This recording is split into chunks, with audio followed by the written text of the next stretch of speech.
Hello there guys, it's Joey and this is another requested set for the store. So this is Reflections of Hidden Depths and is another mirror based energy, but this time it's incorporating the energy of the ocean and the ocean being a mirror. So we have reflections being the mirror element of this set, and then hidden depths being synonymous with the hidden depths within oneself. So the idea of this set is to create a mirror into the inner radiance, to create a reflection of all the best things which are already there, to reflect the best of you. It works on an imagery level twofold. Light shining through a mirror, spreading more light like a prism. So light peering through the mirror and light refracting and reflecting off the mirror to create more light, to illuminate the best parts of oneself, as well as attracting whatever you desire and banishing what you don't. So there's an element of creating a positive energy surrounding one's inner hidden depths, and in order to attract more of the positive energies that you want more of within your life. Then of course there is this energy of the ocean that goes into the idea of hidden depths. So hidden depths within oneself is very self-explanatory. I think you want the best of yourself to come to light, and that might be hidden depths within yourself. But hidden depths also has a oceanic, sea-like energy, and I think the energy of the Ogum More, or the sea, comes very strongly into this particular set. It's like the light rippling over the ocean's waves. It's this idea of pure spirituality, pure majestic energy, but the idea that there is incredible beauty and incredible mystery, but an incredible feeling of awe.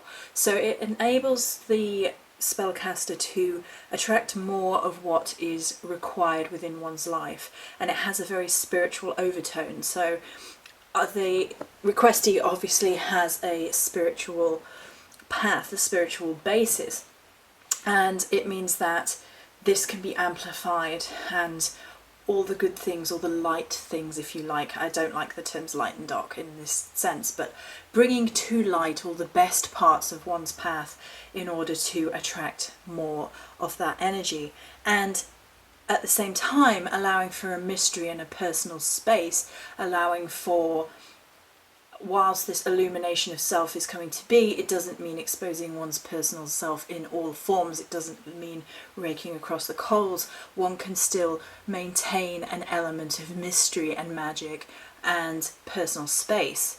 The ocean, of course, being the last big mystery in the world that we know. You know, we haven't discovered everything. There's hidden depths to it, as the name suggests. There's a little bit of a siren energy working through here as well, of course, as you'll see with the spell orb in particular.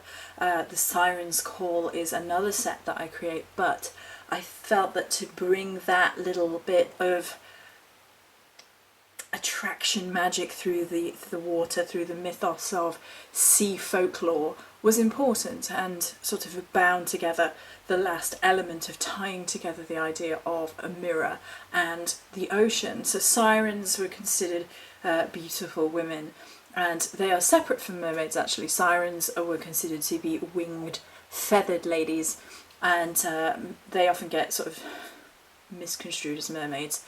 And so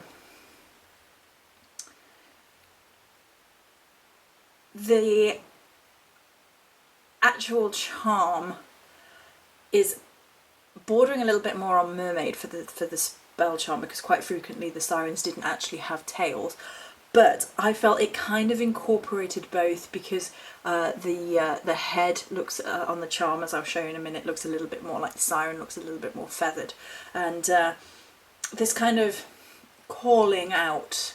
And mermaids were known to do it as well, of course, to call out.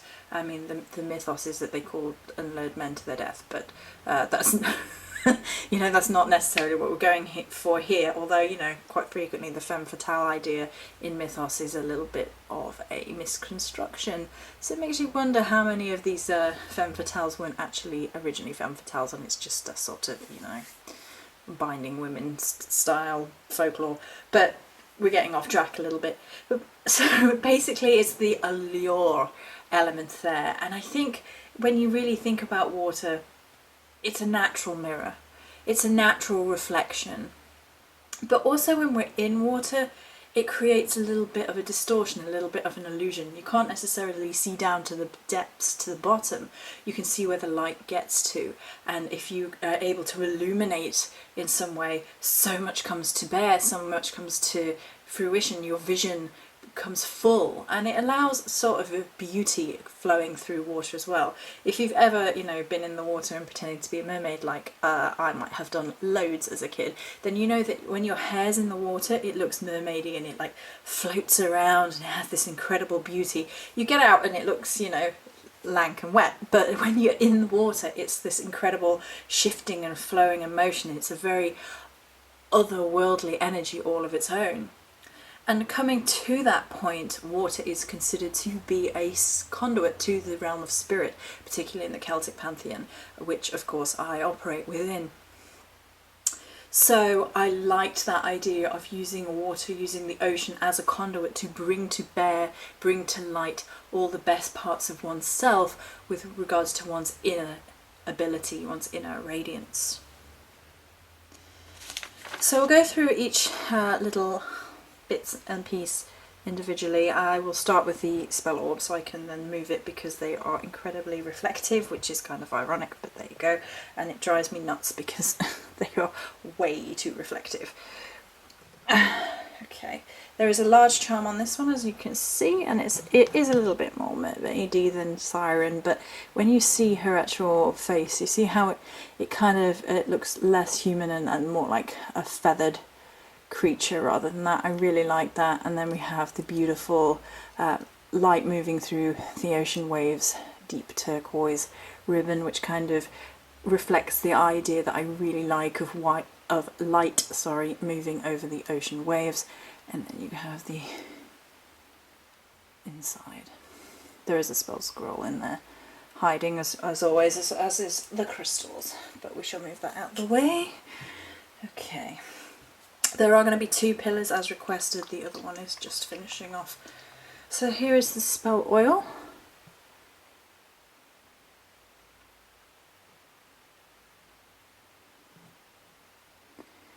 It's also bordering on a water fae energy, which I think is interesting, and that kind of idea of that hidden magic, that hidden mystery. And we have the votives. The votives are my favourite in this one, I think. Although the spell salt is equally beautiful. So there you go. So the idea of the votives and the colour is that it's between water and a mirror. So it's between blue and grey, and it's specially blended, painstakingly so, to be between water and glass, and that sort of natural correlation as water as a reflective surface, and then the top is the light moving over the waves and the movement. And oh, it's so pretty.